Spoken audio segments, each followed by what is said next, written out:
And now, Mike's Thoughts. Welcome to the most magical time of year.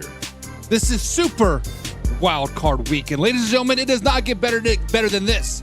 This is where the regular season excuses die. When records stop mattering. When the logo on the helmet weighs heavier than the back of the jersey. This is where legacies get written and frauds get exposed. 6 games, 12 teams, 0 mercy. This weekend is where the season's worth of blood, sweat, and injuries, blown calls, and heartbreak all come down to one game. You don't get away with, we'll fix it next week. There is no next week. If you don't show up now, you're done.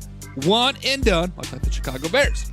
Now, this is when backup quarterbacks become folk heroes, when veterans find at least one last gear they didn't even know they had, when young stars realize that the playoffs move faster, hit harder, and remember everything you put on film. Super Wildcard Weekend is chaos in its purest form. It's underdog swings like they've got nothing to lose. It's favorites tightening up because the pressure doesn't care what Vegas thinks. It's fourth downs. It's that flips franchises. It's one tip pass, one missed tackle, one broken coverage that lives forever. This is when stadiums shake, when fan bases hold their breath, when every play feels like it's worth 10. When the momentum is real, confidence is dangerous, and doubt spreads like wildfire. And what is the best part? Someone always shocks the world.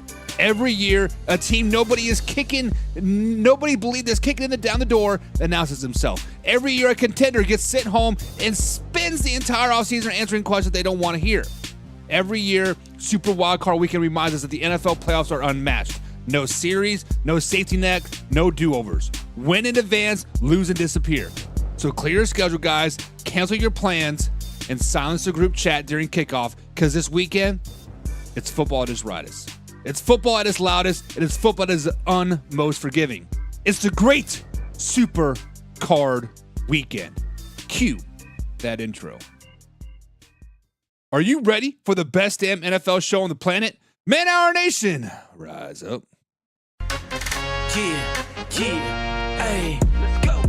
Hitting that gridiron, we going hard, we running the plays. You know the vibe, only the strong survive. Gotta keep your head in the game. Talking NFL, uncut, straight raw, steady bringing that sauce. We about to take off, get it hype. This man, our sport talk. Yeah, from the quarterback to the lineman, everybody bringing heat. You don't really wanna try them. Hey, who gon' win? It's a battle of the giants. This show is the flyest. Nobody can deny it. This is Man Hour.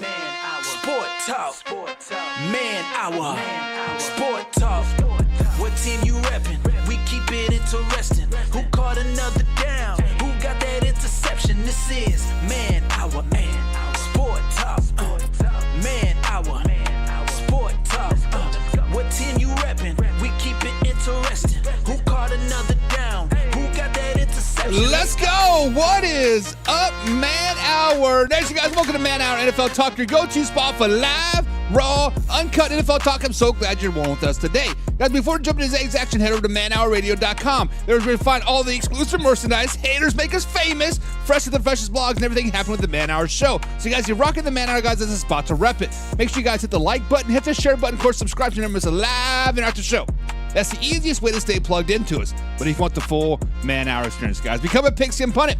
That is our members-only community where you get free entry into the weekly NFL pick'ems, giveaways, exclusive merchandise, and bonus leisure that only the Pigskin Pundits get. So if you want that next level access, guys, join the squad. Now remember, this is a live interactive show, so drop your hottest of the hottest and takes down below. Drop your opinions and your thoughts in the comments down below, because I want to hear from you. I want to hear from you, my man, Arthur Brown. What is up, Man Hour Nation? Arthur Brown. Arthur Brown, what is up with you, brother? So, guys, spoiler alert, Arthur Brown is a Miami Dolphins fan. And Miami Dolphins just went through a crazy, we don't know what to do with our hands type situation, right? Mike McDaniel's out as Miami Dolphins head coach. Is this the John Harbaugh effect? I don't know. We'll see as things start to come full circle here. It's probably starting next week, next Tuesday, Wednesday, Thursday. We're definitely going to dive into that when the Miami Dolphins officially hire John Harbaugh as their new coach, because we all know that's what's going to happen. Got Jaden Andres in the chat. Says, hey, what is up, Jaden? Hope you're having a good old day, brother. I got my man Jim Powers in the chat today as well. Pigskin pun. Get you some. Jim Powell is a Pigskin Pundits, the CEO of the Pigskin Pundits, guys. Be like Jim and join the squad below. Hit the subscribe button. Hit the subscribe button if you're over here on Facebook. Hit the membership tab if you're over here at YouTube.com. But Jim Powell says respect for 49 years ago today. The mighty Oakland Raiders defeated the Minnesota Samoans for the undisputed heavyweight champion title. Man, 49 years ago, where was I? I was still on my daddy's balls. Matter of fact, I think my daddy was still in my daddy's balls. Jim, how old are you? But listen, old school boxing is by far the best, right? I think the last boxing match that I watched was Floyd Mayweather versus Manny Pacquiao, and me and my pops went to the casino, and it was on the big screen. It was a great time. Old school boxing is so much fun to watch, like Mike Tyson, Evander Holyfield. I don't know the mighty Oakland Raiders and the Minnesota Samoans. Like, what are you talking about? I'm just kidding. But yeah, boxing was fun, but what game was that, Jim? The Raiders versus the Vikings? Like, what game was that? I mean, it wasn't a part of the... Was it the AFL? I guess. I don't know. Shoot. I don't know. Jaden says you have 10. 10. Wait, what? What are you talking about? I don't know. And Jim says 53 years ago. Derek's in the chat says, what is up, man? Hour? What's up, Derek? What is up? What is up? What is up? And Abdul Kahim says, bro, are you gay or bend? I'm definitely gay. I definitely like the good old sausage factory right around this general part of my mouth, sometimes like this into my mouth. So thank you for your question, Abdul. So feel free to come on over and I'll slap that thing right in your face and we can all have fun together. But guys, this is Super Wild Card Weekend. Games start tomorrow at 4 o'clock here on the East Coast. We got the Rams taking on the Panthers, and then Saturday night we got the Green Bay Packers taking on the Chicago Bears, and then Sunday we're going to talk about we got the Sunday night game with the Chargers taking on the Patriots. We got the 49ers taking on the Eagles, and what is the other game? Oh, the Jaguars taking on the Buffalo Bills, guys. And we're going to break down all 5 of those games as you hear the dogs barking. So somebody's here; they're going crazy. But let's start right there up at the top, guys, and let's talk about this Saturday afternoon game. The Carolina Panthers taking on the one and only LA Rams. Guys, this is an underdog division that can wreck the entire NFL. This game has kind of been slept on per se. But if you guys flash back to June and July, the LA Rams were my Super Bowl picks. I had the Carolina Panthers going about 7-10, did not have them making the playoffs. But man, this game could turn everything on its side, because in the NFL playoff, guys, there's no more dangerous team right now playing with house money than the Carolina Panthers. History is filled with ghosts of the Titans taking down teams that are supposedly had no business being there. We saw this when the 7-9 Seahawks and the Beastquake sent the undefeated champions New Orleans Saints packing. We saw it when Tim Tebow's Broncos shocked the heavily favored Steelers in overtime. That magic of January when records get tossed out the windows and pure grit takes over. And in this year's playoff, guys, one team and one team only has been overlooked more than the Carolina Panthers. Guys, now that we're thinking about the Carolina Panthers, now we're thinking about the underdog story, guys. The Carolina Panthers are not a losing team. Well, technically they are a losing team, but they're not a losing team. They're on a hot streak, right? But they clinched the NFC South and they earned their home division, a home playoff game. But let's just be honest, guys. Nobody's treating them like a true contender. They have been cast as the weakest division winner. They have been cast as pretty much a bye game for the LA Rams. The team that gets to host a game is making a quick exit, and they're hosting the number 5 seed in the LA Rams, a team that many believe is a true favorite to win the Super Bowl. And that's exactly why the Carolina Panthers are poised not just to win a wild card game this weekend, but to wreck the entire bracket. Guys, if you're smelling an upset, do me a favor and smash that like button. Now, let's break down of what is going to go happening when Goliath takes on the Carolina Panthers, right? Guys, first off, let's give credit where credit is due. The LA Rams are a problem. On paper, they look built to win this game, and it may not even be close. They're coming off a stellar 11-6 record, and they have one of the most explosive offenses in the entire NFL. Matthew Stafford's have an MVP monster year, leading the entire league in passing, and continue to build off his Hall of Fame case. They got the receiving core that makes other teams jealous of Sean McVay's system and that design from the bright lights of the postseason.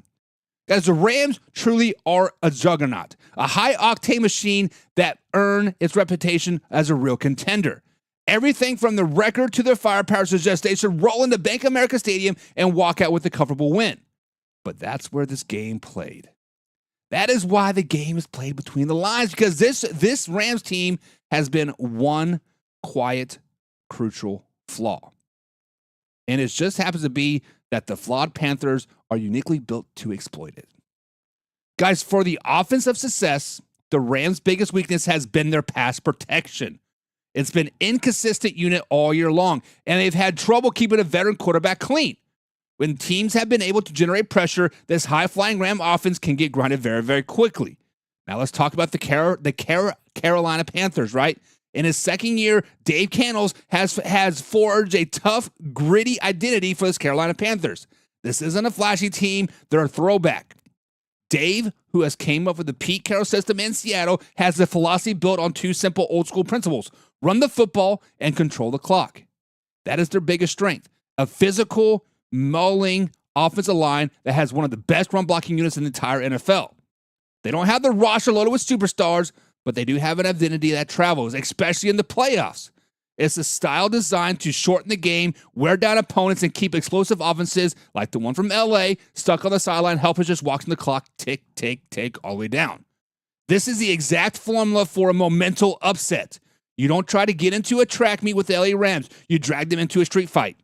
You lean on your strengths, from which Carolina is a powerful offensive line and a relentless attack of your opponent's most glaring weakness. They're struggling to protect the offensive line, a.k.a. pass rush. Now, Bryce Young has had ice in his veins. The last few weeks, Bryce Young has been the man, the myth, the legend. But that formula only works if you have a quarterback who can deliver when it matters the most. And this is where the story gets even really dangerous for the LA Rams. This is Bryce Young's first ever playoff game. After a rocky start to his career, Bryce Young has clearly found his footing underneath Dave Cannells, a coach known for his working with quarterbacks. Young isn't being asked to be a superhero out there throwing for 400 yards. He's being asked to be a point guard. He's out there to be managed game manager, distribute the ball, and avoid back-breaking mistakes. Most importantly, he has to step up when the pressure at its peak, and that's a role he has been born to play. When saw it on game with Alabama, we've seen flashes of this season. He's going into the leader. Guys, let's just be real. All the pressure in this game is on the LA Rams. They played 11-win favorites.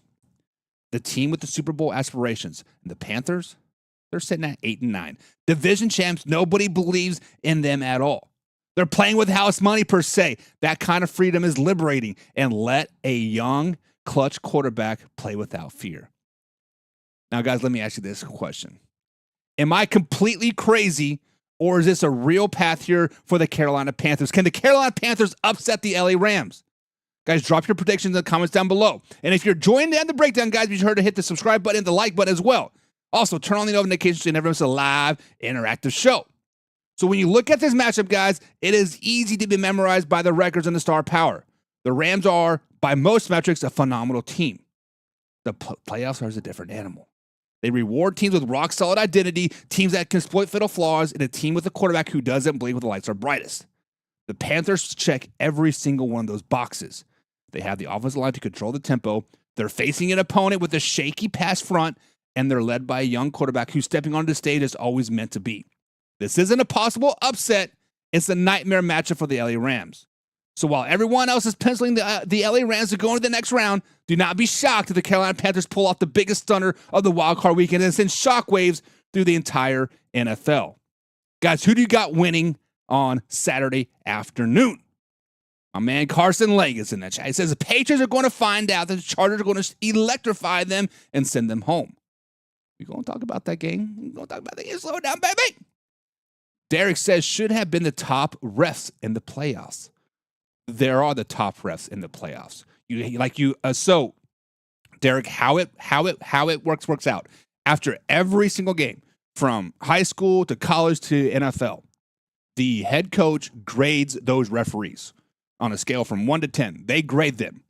At the end of the season, they take all the average grades and they throw out the bad ones. They throw out the worst ones. They throw out the best ones. They find the median and they get the crews in there. That's how they figure it out. It happens in high school, happens in college, happens in the NFL. They do have the top of the top referees in there. It just is what it is. Carson says the Panthers are going to lose with losing the last minute by a field goal. Carson, that would not shock me one bit, because if you flash back just a few weeks ago, it was a 31-28 game.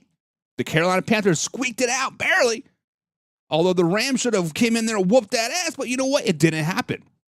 It did not happen. So I could see this, Carson, and honestly, I am with you on this. I think the LA Rams are overlooking the Carolina Panthers just a little bit. Also, the travel from West Coast all the way to the East Coast, a 4 o'clock game, so 1 o'clock in their minds, right? It is a recipe for can you call it a trap game? I mean, you are in the playoffs. Can you really call this a trap game? But yeah, I think it is a trap game. Derek says, I'm planning on the D. I'm planning to see Davante Adams throw a fit on the sideline. Why? Davante Adams has been nothing but a professional for as long as he has been in the NFL. His last few games with the Las Vegas Raiders, obviously he was upset, and the only reason why we know he was upset was because of was it the Hard Knocks, wasn't it? That's the only reason. No, it wasn't even the Hard Knocks. It was the Netflix show, the Receiver. So it was 3 years after, after the fact, we found out that he was mad about Jimmy G. Come on, man. Davante Adams has been nothing but the man, the myth, the legend. 16 touchdowns this season, leads yet another team in touchdowns. His third one in his NFL career. Davante Adams is the man. Come on, man. Don't be dogging good old Davante Adams. Jim Powell says you are completely crazy, but not because of the Panthers. We all know they better come out correct or the Rams will fold them close with the Panthers in them. Put a score on it, Jim.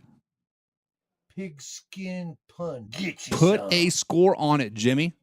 Are the Rams going to come out and blow the Panthers out of the water? I think it's going to be a close game. I'm thinking 17-13 type of score.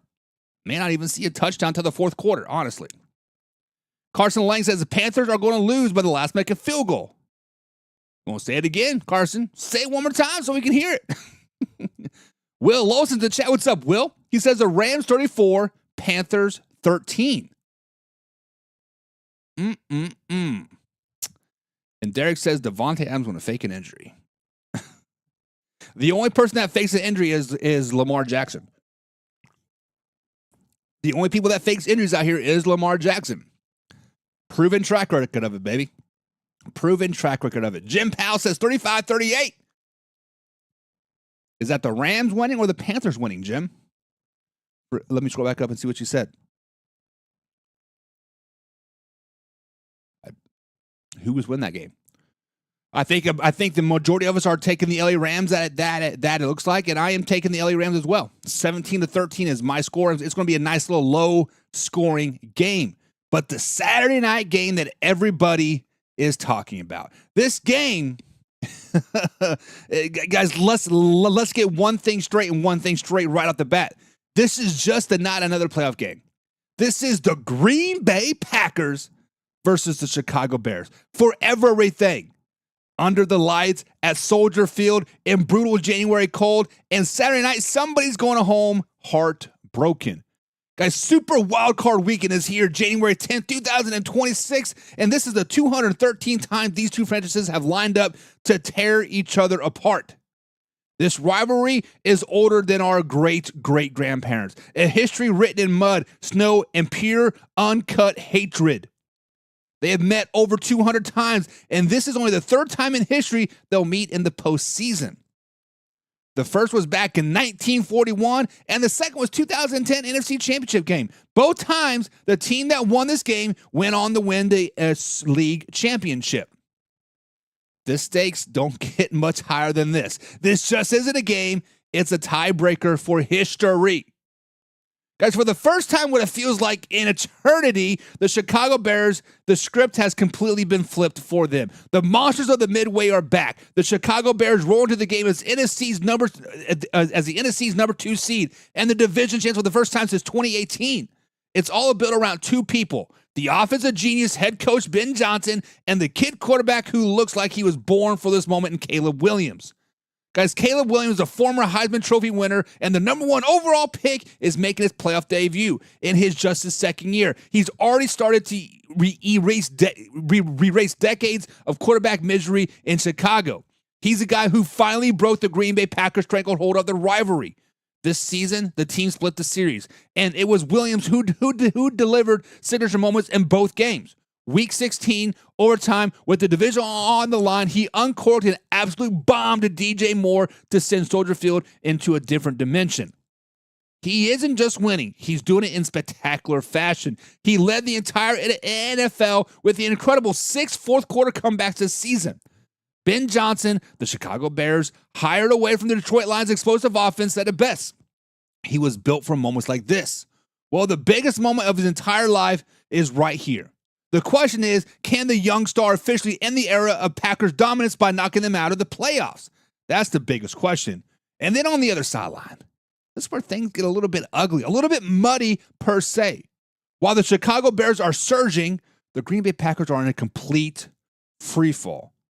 Guys, the Green Bay Packers are lipping into the playoffs as the number 7 seed for the 3rd straight season, trapped in a brutal 4-game losing streak. They haven't won a game since the last time they saw the Chicago Bears. And at the center of the storm is Jordan Love. This is the quarterback haunted by the ghost of legends and now the ghost of his own playoff failures. This is the 4th playoff start in 3 years, but the history is grim. We all saw his ceiling when he lit up the Dallas Cowboys in the Wildcard game a couple years ago. But we also saw the floor last year, brutal playoff exit against the Philadelphia Eagles, where he threw 3 interceptions and the season went up in smoke as fast as it could. Now he's walking in a do-or-die road game on a 2-week layoff. After playing in Week 17 loss, he was rested in the meaningless 8-week team game finale. The Packers are hoping he's rested, but in a rivalry this nasty against a defense this chaotic, there's a razor-thin line between being rusted and being rusty. With the 3rd straight postseason flameout staring him right in the face, this game isn't about surviving, it's about his entire legacy. Guys, this game is going to be won or lost by 2 very flawed defenses. Both of these units are bleeding, just in different ways. The Green Bay Packers have completely imploded down the stretch. During the 4-game skid, the pass rush has simply disappeared. They've been getting absolutely shredded on the ground. That's a death sentence against the Chicago Bears offense, which relies on a 1-2 punch of DeAndre Swift and Kyle Mungati in the backfield. But let's not pretend the Bears' defense is perfect either. They give up yards, and a lot of them. The difference is they're thriving on pure, unaltered chaos. This is a unit that makes his living off of takeaways. They're a true boomer bust machine. They let you drive 70 yards, but then just as likely to rip the ball away and change the entire game. That number that matters isn't yards, it's points. And when Chicago's defense bends but doesn't break, they win a lot of football games. Guys, so forget about the seedings, forget about the losing streak, forget who has won back in December. This game boils down to one word, and one word only. It's poise. Can the young king, Caleb Williams, stay composed in the biggest game of his life and prove this is a new era of Chicago Bears defense, or Chicago Bears offense, or Chicago Bears in general? Or can the haunted quarterback of Jordan Love shake off the rust, sign the whippers for the past failures, and stop this catastrophic slide with everything on the line? Which one of these desperate, flawed defenses is going to crack first in a rivalry that is never, ever clean? So, Man Our Nation, let me ask you this. Do the Bears finally slam the door shut of generational pain, or can the Packers about to rip the Chicago Bears' heart out all over again? Guys, hit the subscribe button, hit the like button, of course, share this with a couple friends as well. Remember, we're live Monday through Friday, 7 p.m. East Coast time. Now, this is live. They're not just shows, so comment down below. Be a part of Man Now Nation and get ready, because the Chicago Bears take on the Green Bay Packers in January. This just isn't football. This is simply war at the end of the day. Welders Finch says, any chance Aaron Rodgers rides off into the sunset with another Super Bowl dub? We'll talk about that Monday. But, Welders Finch, thanks for joining us again today. my Super Bowl picks are the Rams versus the Steelers. So we'll see. We'll see. Carson Lang says the Bears haven't beaten the Packers since 1941. It's tough. In the playoffs. That's tough. True, but tough. Carson Lang's Packers are going to lose 21-31. What? Ugh, Carson. Slow it down, baby. Will also says Packers are going to win 23-20. I'm with you, Will. I like the Green Bay Packers. Go and put that cheese head on me. That says owner on the back because I bought my wife a little bit of ownership of the Green Bay Packers. 23-20 seems about right. Seems just about right, Will. We got Abigail Velquez, 3592 says, yo, what is up, Abigail? What is up? Who do you got winning this game, Abigail? Green Bay Packers or the Chicago Bears? Who is going to win this game? But Saturdays are here. We got the Chicago Bears. We got the Rams. We got the Panthers. We got the Packers. But Sunday is where the magic starts. Sunday is when the magic starts and the wheels start to fall off the wagon, because this is a quarterback who will choke versus the quarterback who becomes a legend. The Chargers take it on the Patriots, guys. In the NFL, legacies are built different in the regular seasons, and they're forged or broken in the playoffs. So, guys, picture this. A defining moment for these two young quarterbacks, Drake Maye and Justin Herbert. One is phenomenal kid who looks like he's on a fast track to become the next great hero. The other is a superstar haunted by past failures and desperate to rewrite history. Imagine a single game that decides everything. One quarterback walks off a legend, and the other remembers of a guy who choked again. Guys, there are a few quarterbacks in the NFL who carry the weight of expectations quite like Justin Herbert. Armed with a cannon that can make any throw on the field, he's a prototype of a franchise player, and yet all of his talent, his career has been largely defined by a single haunting playoff game. That infamous 27-0 collapse against the Jacksonville Jaguars was a loss so catastrophic it has shadowed his every success since. After another early playoff exit in 2024, a 4-interception loss, we might add, their narrative has only grown louder. Now imagine this. It's the 2025 NFL season. Under second-year coach Jim Harbaugh, the Chargers have battled to 11-6 record and a playoff berth. But it's been nothing but easy. Let's imagine Herbert has been under relentless attack, enduring a career-high 54 sacks, being battled behind a battered offensive line. And this scenario has literally dragged into his team to the postseason. But the playoffs are a different beast. This isn't just about talent anymore. It's about exercising those demons. For Justin Herbert, a hypothetical game like this isn't just a chance to advance. It's a fight against a story that has he can say win no matter when's moused. Another first-round exit and a label of the playoff choker might be in store for Justin Herbert. But now we got the young phenom. We got the young and the restless type of phenom. The MVP, Drake Maye. While one quarterback fights for his past, another busy creating a flawless future. What if, in Foxborough, a place accomplished by greatness, a new legend is being born? Imagine that if in his second season, Drake Maye does the unthinkable. He takes the Patriots, team that went 4-13 in back-to-back years, and transforms them into a 4-13 powerhouse since the AFC number 2 seed. What if, under the guidance of first year coach Mike Vrabel, Patriots legend, Maye puts together one of the most dominating seasons for a young quarterback in recent memory? Guess what, guys? It did happen. In this dream season, he leads the league at a staggering 72% completion rate at 113.5 passer rating, earning MVP buzz along the way. He shattered franchise records, restoring winning culture in New England, securing the first division title since 2019. So here it is, making his playoff debut in our scenario. A young quarterback with the weight of dynasty on his shoulder, playing with ice in his veins, showing no weakness but fear. But the playoffs have a different way of finding a quarterback's breaking point. The question is, does this vision of Drake Maye even have one? Guys, 2 legacies are on the line. Before we break down the matchup, let me tell you about the comments about who needs this game more. Justin Herbert or Drake Maye?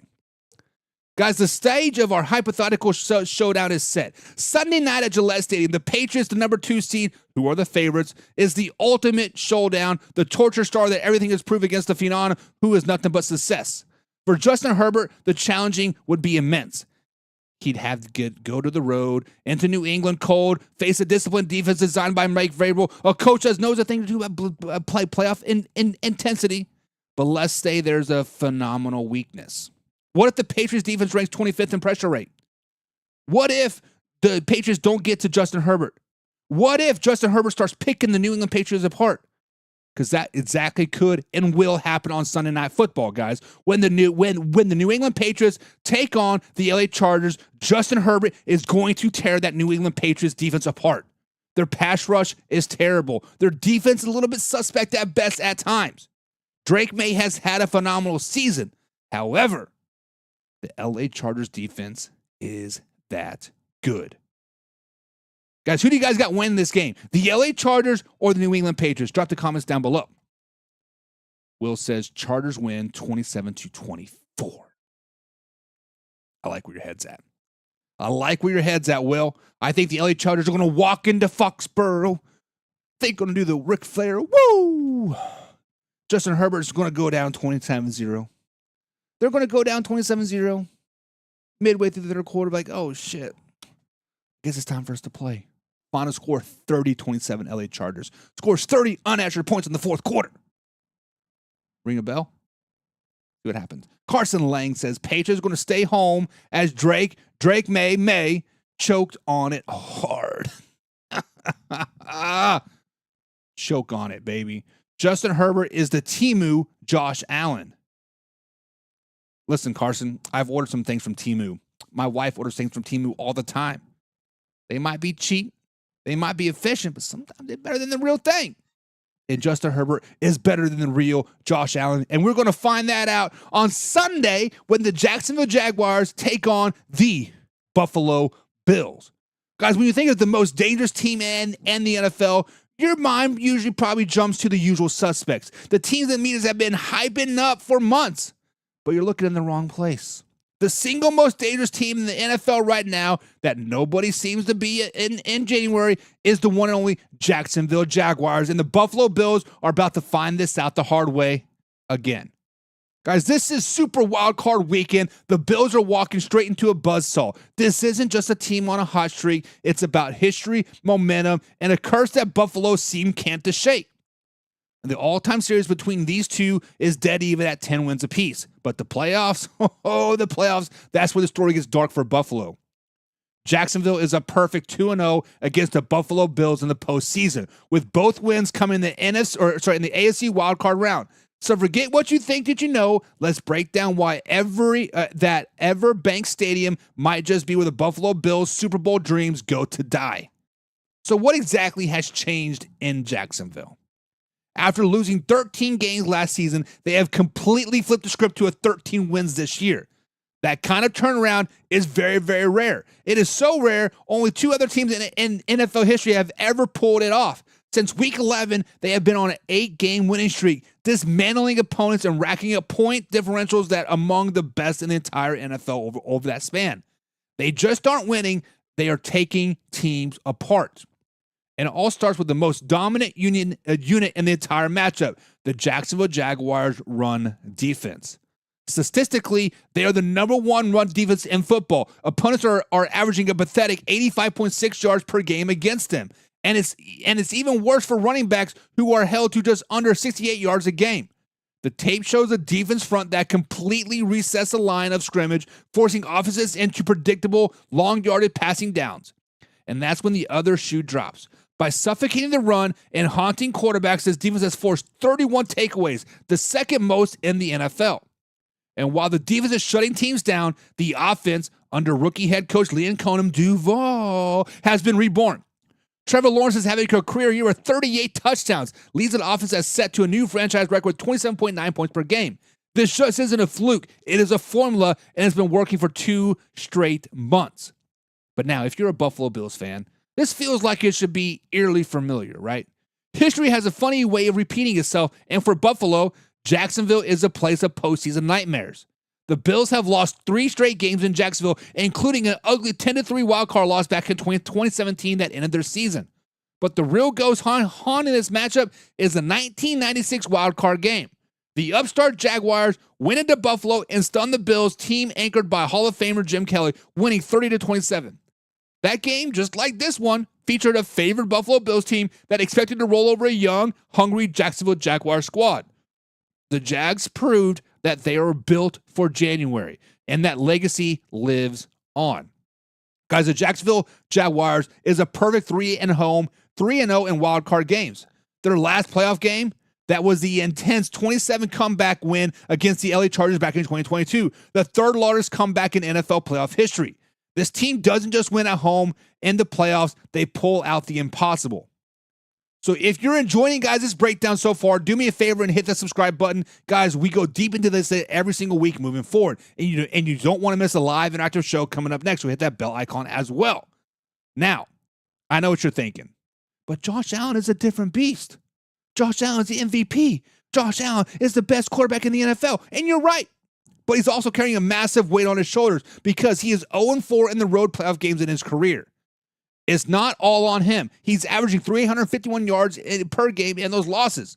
But the wins just haven't followed. The problem is his supporting cast has been inconsistent with no wide receiver breaking 725 yards this season.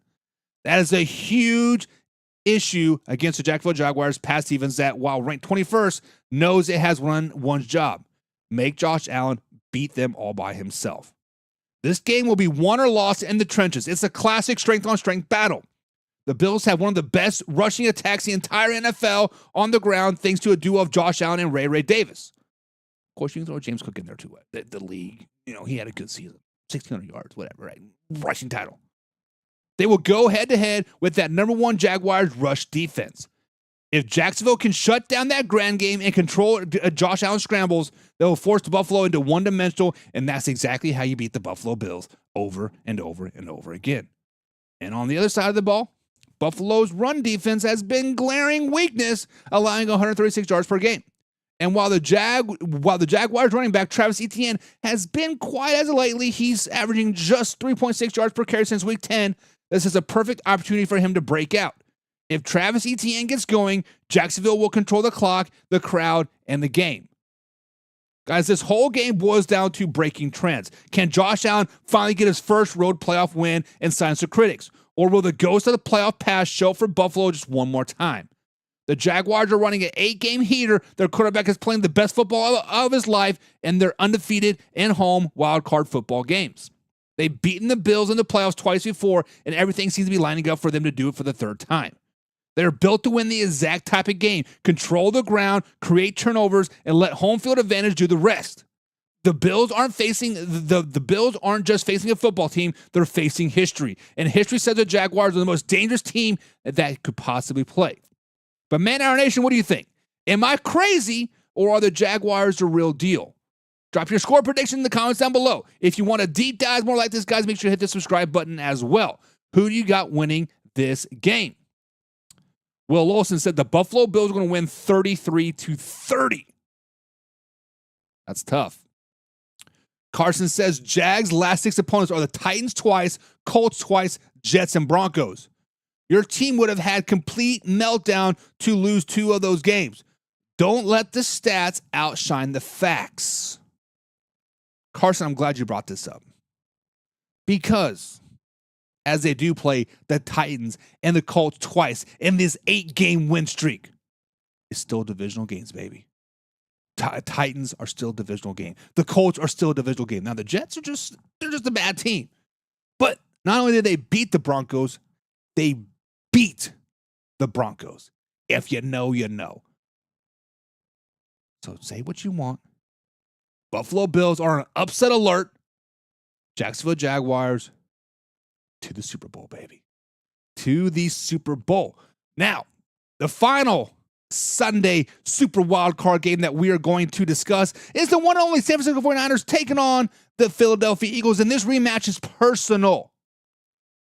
This is the one hit that brought the Cinderella story to a screeching halt.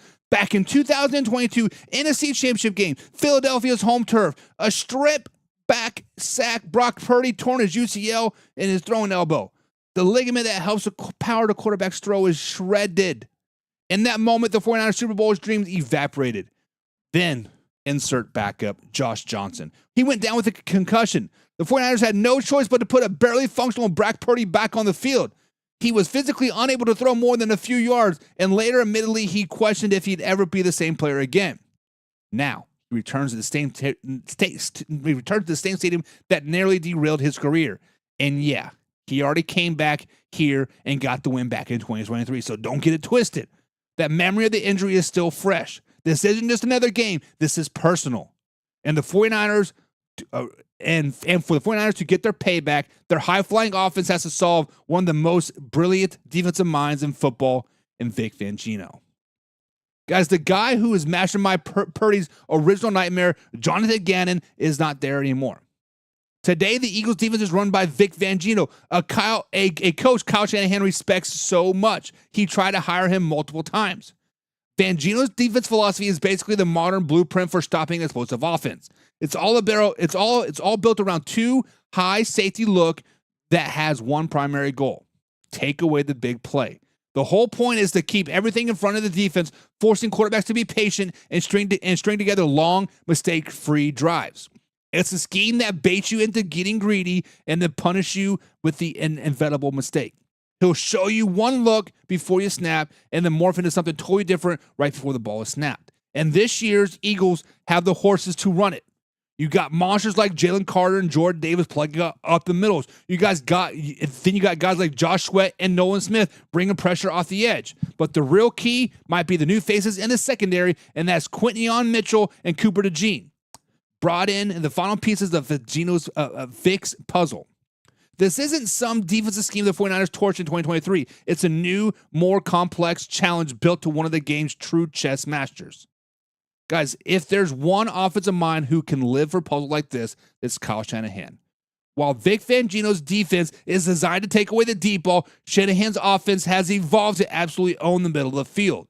This is where the game will be won or lost. Shanahan uses relentless motion and masterful play action to create mismatches of his playmakers in those immediate zones. The very areas Vic Fangio's is often willing to concede. It's all about creating chaos, except Christian McCaffrey, the 2023 Offensive Player of the Year, to be a nightmare in the passing game. It's incredible 2023. He racked 1,400 yards rushing and over 2,000 yards from scrimmage. His ability to run routes while wide receivers is back in the backfield linebacker scenario. The other weapons to watch for is George Kittle. The connection between Purdy and his tight end have been brilliant and effective. Shanahan is going to scheme up ways to get Kittle running free and seam routes and crossing right through the heart of the defense, directly attacking the foundation of Vic's system. For Purdy, the game plan is simple. Be patient, resist the urge to play hero ball, and take the methodical gains that Kyle Shanahan's offense is designed to create. This game isn't about the coaches and the quarterbacks. It's about the heavy. It's also about the heavyweights about to go dramatic running backs of the planet. In one corner, you have the reigning Offensive Player of the Year in Christian McCaffrey. And the other, you got the very own Saquon Barkley. While he doesn't have his recent Offensive Player of the Year trophy, Barkley is former Offensive Rookie of the Year, who can house it at anywhere on the field.